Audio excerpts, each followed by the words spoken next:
And here we sit as you live in Denver and do your morning show. And I put up a stat earlier. I said, it's just the way it works, is that it's recency bias. So when Brady was in New England the last year, everybody said he's washed. And then you watch him with an offensive coach, and you're like, no, you're not. And then in Stafford and Detroit, it's like, yeah, we've seen the best of him. And then he went to McVay, and you're like, oh, no. And then I put up Russell's stats. We all said he was washed. His stats are better than Stafford and Brady in his last year at his place, and he was hurt last year. And so I think there's a lot of people out there that are like, well, it's we've seen the best of him. And I'm like, no. He's never had an offensive coach. He's never had this receiving core. Good God, he's never had this running game.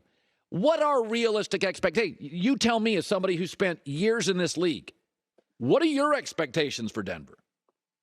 Oh, my expectations are the playoffs. And I don't know if they're going to win the division.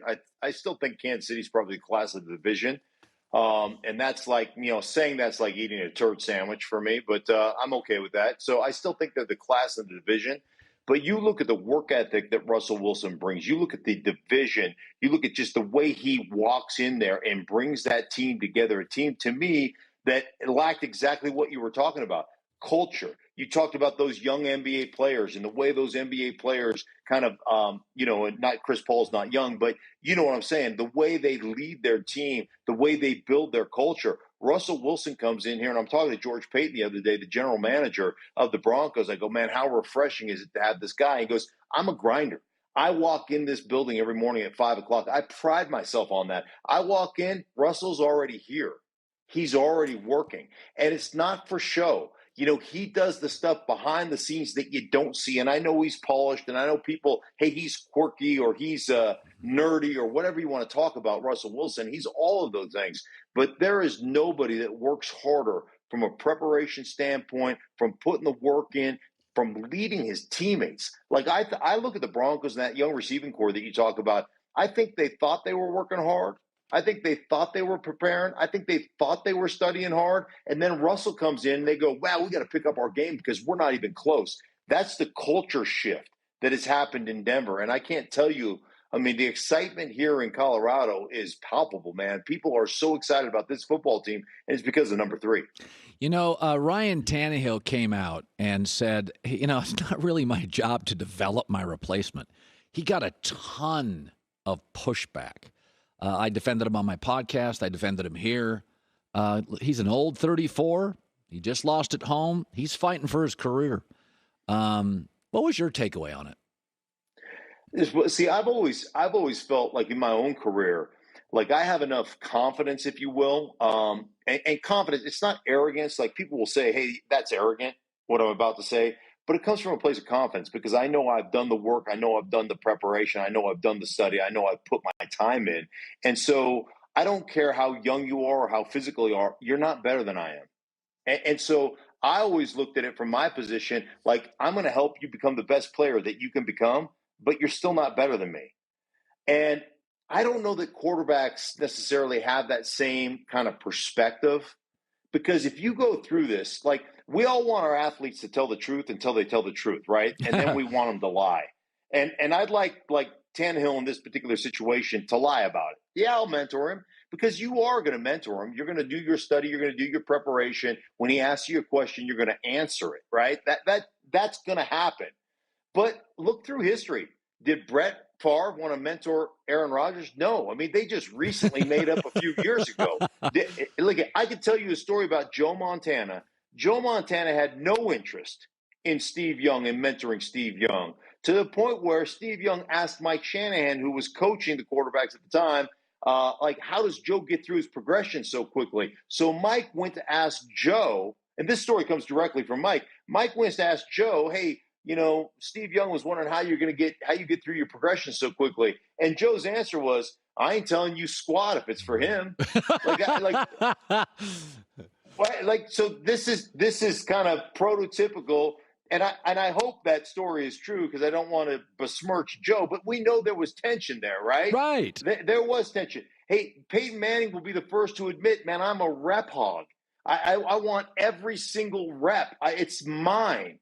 And I think there's a little bit of a different mentality that goes there. So, I think Ryan Tannehil was honest. frankly, I'd like him to lie about that and say, "Hey, yeah, I'm going to do everything I can to help the kid out." Yeah. But I think it's positionally, it's a little bit different, if you will, and I'm kind of embracing that. Yeah, no, positionally, I think especially there's only one quarterback in a roster, and if they have questions, your career's over. The Deebo Samuel situation to me was really, really interesting. So they were offered. The Detroit Lions called the Niners and said, "We'll give you our first and our second," and those are good picks. And they're cheap labor, you're right, because they're going to be paying a lot of money to Trent Williams and Kittle and all that stuff. And they said no. And it's interesting. I think if I was Deebo, if you paid me what I wanted to be paid, then I would do the running back receivers thing. All right? I mean, if the more you pay me, the more I'll do. What did you make of it, though? He's clearly saying, I don't like carrying the ball. I get hurt. I mean, that game against Green Bay last year, Mark, and Deebo's a big dude. He is yoked. He was beat up. I mean, he was. Sure. I mean, you could. I was wondering during that game, is he gonna play next week? What do you make of the whole situation with Deebo and the Niners? Yeah, I look at it very much like you look at it. I think Deebo is saying, man, I don't want to be paid to be a weapon. I want to be paid to be a wide receiver. And you understand the longevity of being a player in the National Football League is greatly diminished when you play a bunch of snaps at running back. I picked up the ball once, Colin, and ran with it, and I thought I was going to score a touchdown until about 14 guys hit me all at once. And I was laying at the bottom of the pile. The only reason I didn't fumble is because they had it pinned against my chest. And I thought to myself, note to self, don't ever do that again, you dumbass. Like that, I'm not going to ever be in that position again. So, like, you take a beating, and Deebo Samuel's a fullback that has 4.4 speed. He's incredible with the ball in his hands. But I think it comes down to exactly what you said. Man, I want to get paid, and the likelihood of me getting paid as a weapon, they don't pay weapons. You know what they pay? The X receiver that lines up on the weak side, outside the numbers, and draws the number one corner and safety help over the top. That's the guy they pay, Devontae Adams. Slot receivers, they don't pay. They never have, and they probably never will. You know, I look at on the defensive side of the ball, nickelbacks. You know, a nickel corner, your third corner comes in and draws the toughest assignment, because when you're in man-to-man coverage and you're a nickel defender, you're always off the ball. The receiver's off the ball, so you can't press him. He's got a two-way go. He can cut outside. He can cut inside. He can go over the top. You don't have that sideline as a defender, right? You've got to cover him all over the field. You got to be able to play zone. And, oh, by the way, when you're a nickel defender, you're replacing the weak side linebacker. So now I have to understand all the run fits, and I've got to be able to defend the run. And, oh, by the way, the nickel defenders, they don't pay those guys. They pay the big-time corner who goes outside the ball that travels with the X receiver. That's who they pay. And so why would you want to play that position when it's the toughest position in football, you know, on the defensive side of the ball, and you're not going to get paid to play it? I want to move to the outside. And so I think Deebo is in a situation, he's like, man, I want to play wide receiver, and I want to get paid like an X receiver. I don't want to be your slash weapon guy and, and make half the money and do more work and have a shortened career. So I understand where he's coming from. Yeah. By the way, just 30 seconds here, Mark. Broncos are for sale. I've heard Kanye West. I've heard entertainment stars. What is the latest on that? Who's buying that? It's a great, great franchise. Who's buying the Broncos? Yeah, I mean, I don't know, but right now that Magic Johnson is rumored to be in one of the groups right now, which I think would be that would be tremendous.